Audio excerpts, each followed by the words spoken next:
Dr. Margot Jacques, co-owner and director of the Juniper Center. Today I'm interviewing Andrew Fishman, licensed clinical social worker. He is one of our staff, and Andrew has a very specific subspecialty, which is helping kids and young adults who spend a lot of time on video games or have video game addiction. He's written several articles for Psychology Today. If you do a quick search of psychologytoday.com, Andrew Fishman, his articles will pop up, and he talks about how do I get my kids to stop. He talks about some use of gaming for treating attention deficit hyperactivity disorder, ADHD.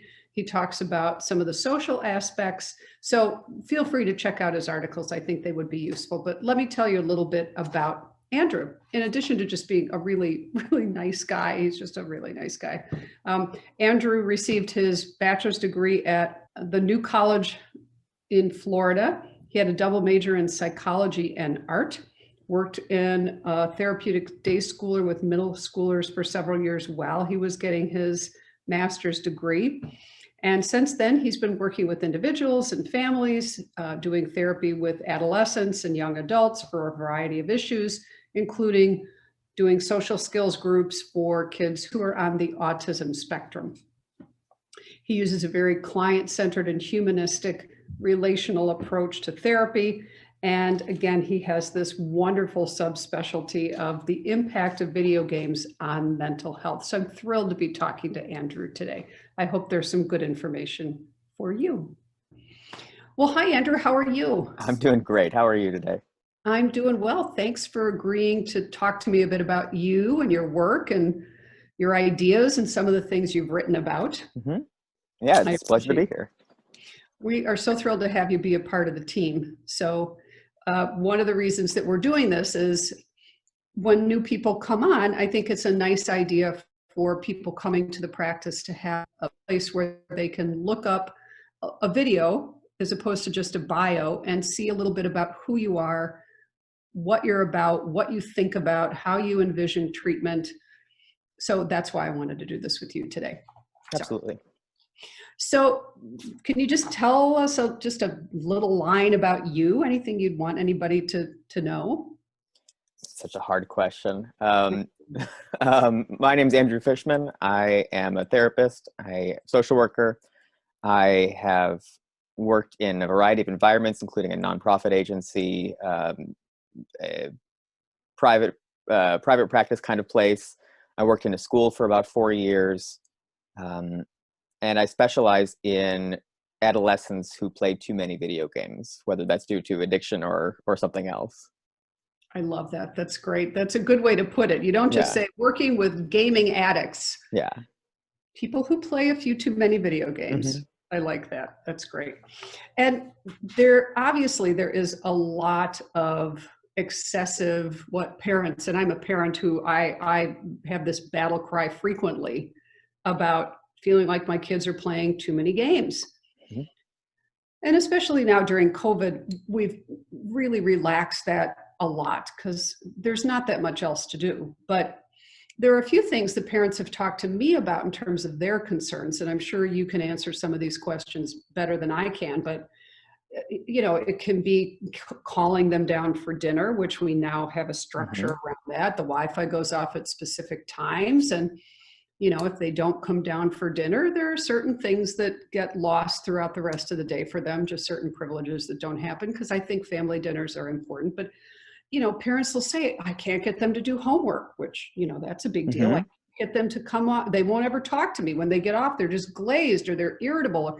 I turn off the video game because I'm so sick of it, and they blow up. And, these are the things that parents are concerned about. So I think this is just timely. This is obviously something that it's the language of the teenager at this point. I would say probably particularly boys, but probably girls. I know mm-hmm. girls play too, obviously. Yep. My kids have several friends all over the country that are actual friends. They've never met them, but they talk on their headsets all the time, and they know their lives and all about what goes on in their worlds. So I think there are some good things, but if maybe you could just tell folks a little bit about why why do kids do this in this way? Why do they get so engrossed, and why is it so hard to get them off? And why are they so interested in it? It's a big question. Yeah, right? I think a lot of it is that video games are just fun. It's the most popular form of entertainment today. It's a bigger industry, I think, than the movie industry per dollar. The biggest franchise in the world is Pokemon right now. It's something like 10 times what Harry Potter and Star Wars are. Seriously. Yeah, from a lot of that is from merchandise, but the games alone outsell any movie in terms of how much money they make. Okay. And so this is sort of what I think it's 85% of boys and 70% of girls play video games in their teen years. This is just sort of what people are expected to do as adolescents. This is what people talk about at lunch. This is what people have to share with one another at recess. This is the language that they're all speaking. Hmm. And one of the major challenges with video games and balancing in the rest of their lives is that it's a question of values, really. That if you're an adolescent, it is totally normal and healthy for your friends to be the most important thing in your life, more than homework, more than your parents, more than religious school, more than anything really. It's your peers. That's exactly where you should be developmentally, and your peers are digital and in Fortnite. And Uh, so if I'm a teenage boy and I can talk to my friends whenever I want to just by hopping on a video game, of course I'm going to do that. And this is the same question that people have had for millennia: is how do I get my kid to do more academic work? How do I get them to stop talking on the phone to their friends and wasting all this time? It's the same thing, but more accessible at any moment. exactly. That makes sense. Yeah. And so in addition to that, video games do most video game software companies hire a psychologist or two or a team of them on their staff in order to use the research to try to tweak the games to make them as habit forming as possible. For example, they use intermittent reinforcement all the time, where you don't always get a reward for logging on and playing the game, but sometimes you do. And in the same way that you get a dog to learn a trick by sometimes rewarding it, that way it always wants to do the trick. They're sort of training our brains to always play these games in order to sometimes get a treat. Interesting. Wow. There, And psychologists participate in Mhm. that. Hmm. Yeah, they have for another example, they have timers in the games where if I have to log on every 2 hours, and if I don't, then I won't get this bonus that many of my friends will have gotten and will put me at a disadvantage. Well, I've Or if sure I'm heard that one. Yeah, and if I'm playing on a team, my friends, if I'm playing in World of Warcraft, for example, which is a very popular one, then my friends are all counting on me to log on at 8 o'clock because that's what we all agreed on. And then if everybody else is still playing at midnight, I still have homework to do, but I don't want to let down my team. And so it feeds into that social connection as well that people are so desperately craving, especially now in COVID era. Yeah, right. It just That preys on makes people's sense of needs of belonging. right. That makes sense. Yeah. And I can't tell you how many times I've heard, Mom, I can't get off for dinner because I'll get kicked. Like, you're Right. gonna get kicked if you don't get, not that I never kick my children, but but there Mhm. is this, and they will look like stricken, like you Yeah, don't understand. I'm gonna get in trouble with my friends. I'm gonna get banned from the game. I mean, there's real consequences for them just popping off at any moment. right. And when I was a kid, this was before massive online games like that, but I would play, a little game on my Game Boy, and my parents would say, "Come down for dinner," and it's like, I need a few more minutes. I need to finish this thing so that I can save my progress, so that I can stop without worrying about losing an hour's work. And they never quite understood that, but it was very frustrating for me as a kid to think, this is really important to me. I just worked really hard on this goal in this game. This was really challenging. I could lose all of that if I have to turn this off now. Yeah. And so give me a few more minutes, please. And then parents who then respond to that by shutting off the TV or shutting off the console are inviting that kind of explosion because they know that they don't know that that's why it's important.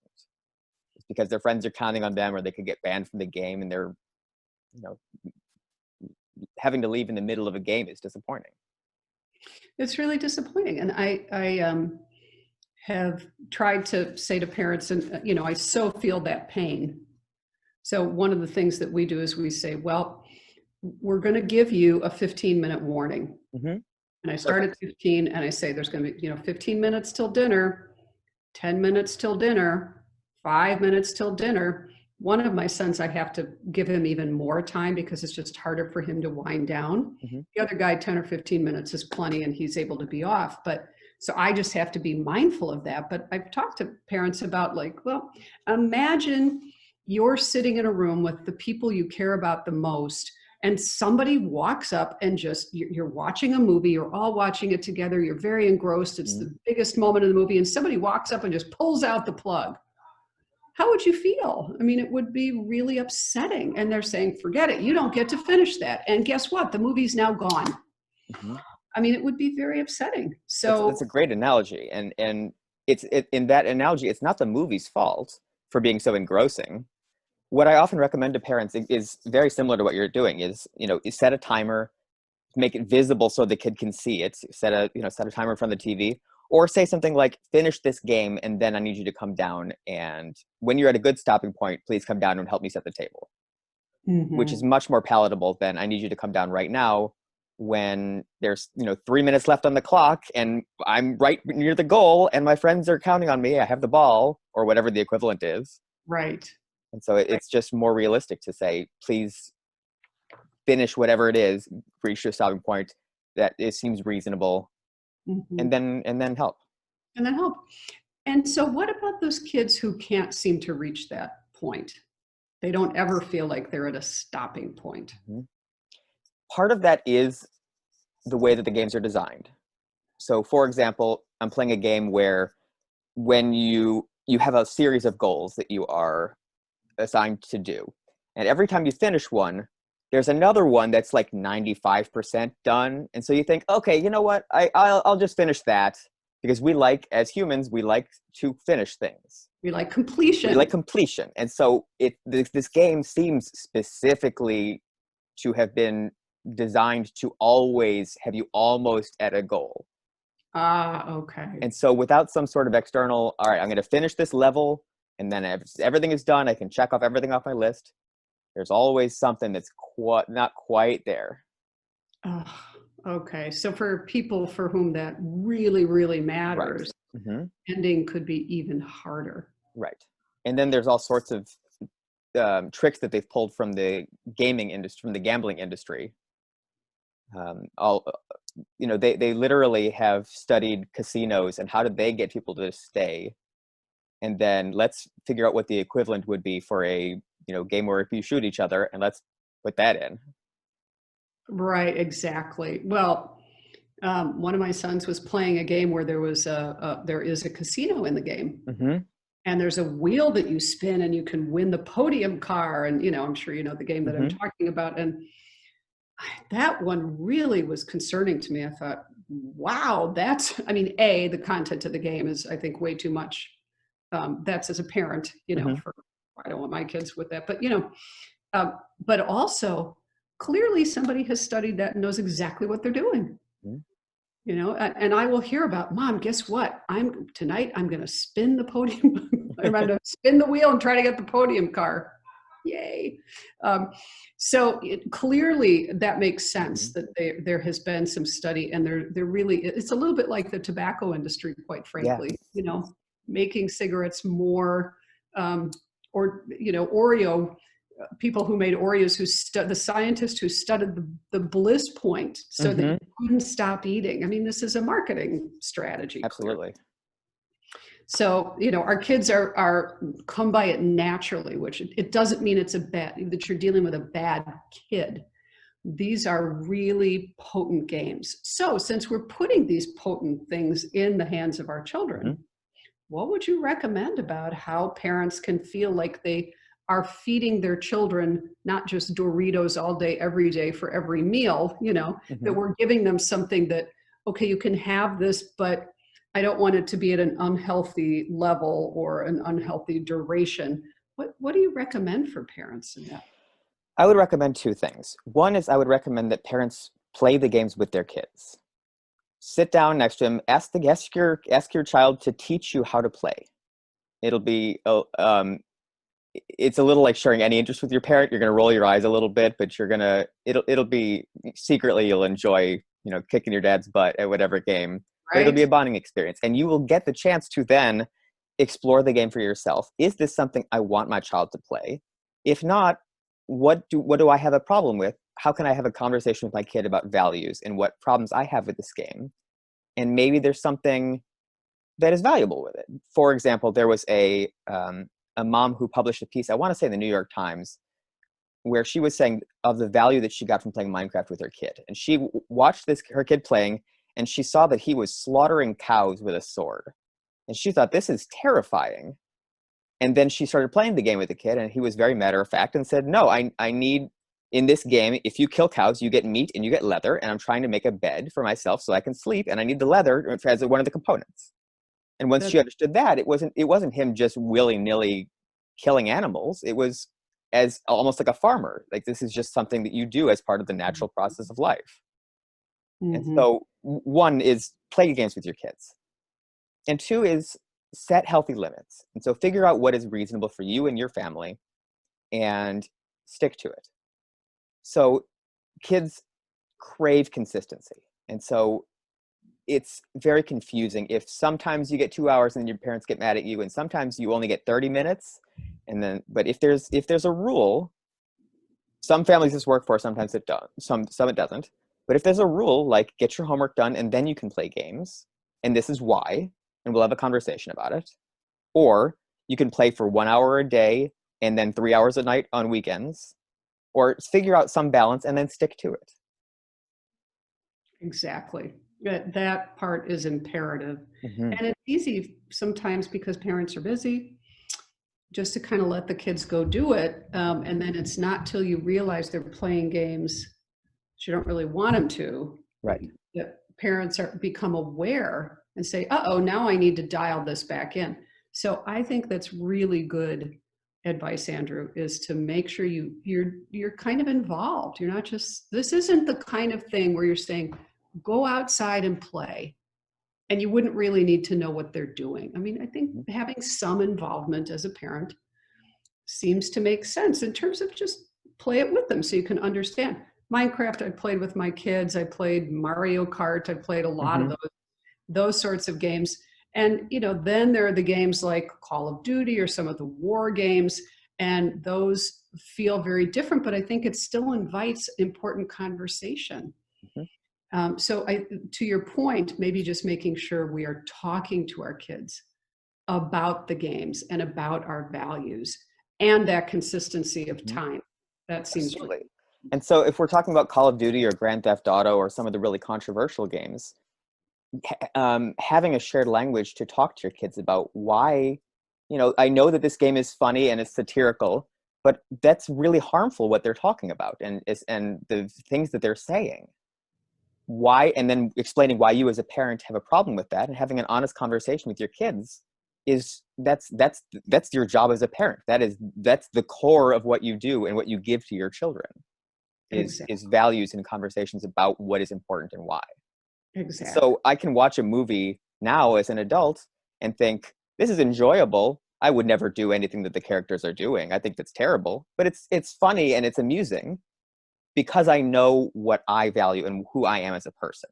And for people who are still forming that, it's such an important conversation to have is what is appropriate for me? What do I like? What do I agree with and what do I don't? exactly. I think that's a great way to put it. Yeah, my older son, he's an older teenager, and so the games he's involved with and his friends are involved with are a little more advanced with some of the content, but it's still the conversations that we have when we talk about it. He'll say, "But Mom, I would never do that. Hmm. Uh, I would never actually do that." Because Right. I'll talk to him. He's like, "Mom, I know. I'm never actually going to do that." It's like I could be climbing out my window now. I'm not doing that. I'm not like not doing, I don't do anything bad, right? I play this video game, Hmm. and I thought, if the worst thing he does is he plays a game that I don't necessarily love, he's not smoking, he's not drinking, he's not climbing out a window, he's getting good grades. He just, okay, okay. And kids have been sneaking out to R-rated movies since they had R-rated movies, and they're fine, and they're now well-adjusted adults. Yeah, well-adjusted adults, exactly. Right. So one last point. So I know that video games are also being used in treating ADHD. Can you just say a quick bit about that? And maybe we can do another interview another time, Andrew, because I think there's a lot to this that parents would be interested in. Yeah. It's a fascinating idea. So ADHD is a trouble intentionally focusing attention. It's not really a lack of attention. It's trouble aiming that attention in a specific direction that you want to. People with ADHD talk about hyperfixating on something that they were trying to do their homework, but then something caught their attention and that was it. And so this game requires you sort of go on a raft down this river, and it requires you to multitask in order to win. You have to dodge obstacles, you have to dodge the boulders, and also to tap coins and stars that pop up on your screen. That's excellent. And so doing that intentionally as practice for, I think they said 20 minutes or half an hour a day, actually increased people's ability to then focus their attention on a computer screen when they were tested later, which is just exactly building that skill. And so whether that translates into the rest of your life is still to be seen, but the FDA has said that is promising enough that they think that it can actually reduce symptoms of ADHD in kids. That's wonderful. And is it a game that parents can purchase? Yes. I think that there is a waiting list at the moment, but you can try to sign up for it. Okay. And what is the name of the game? It's called Endeavor RX, as in prescription. Endeavor. Endeavor RX. Okay. Mm-hmm. So parents could just Google or put in their browser. Yeah. And Achille Interactive, who makes the game, should be able to point you in the right direction. They're trying to release it as big as possible. That's wonderful. Well, I'm going to look into that because I think that could be really helpful. What a way to try to help people through a medium that they already like. What a great idea. As an aside, there's another game that's similar that I'm trying to get the company to send me a copy of it so I can play and to see if it's something I would recommend. But they have a series of mini games, and you also wear a pulse monitor. And so if your heart rate goes up from being too excited, your character slows down, you get fewer points, you can't jump as high. And so you have to learn to regulate yourself in order to win the game. So if you get excited, you're going to lose. You have to breathe slowly, you have to lower your heart rate, and then you can win the level. And so it seems like a great idea. I want to try it before I really get into it, but it's brilliant. I love that. Well, please keep me posted. And I think, Andrew, if you're up for it, we'll do more interviews like this. This is absolutely great information. Parents are desperate to know what to do. Yeah. So there are moments I would put myself in that category with all my training and experience. So thank you so much, Andrew. Thank you for your time.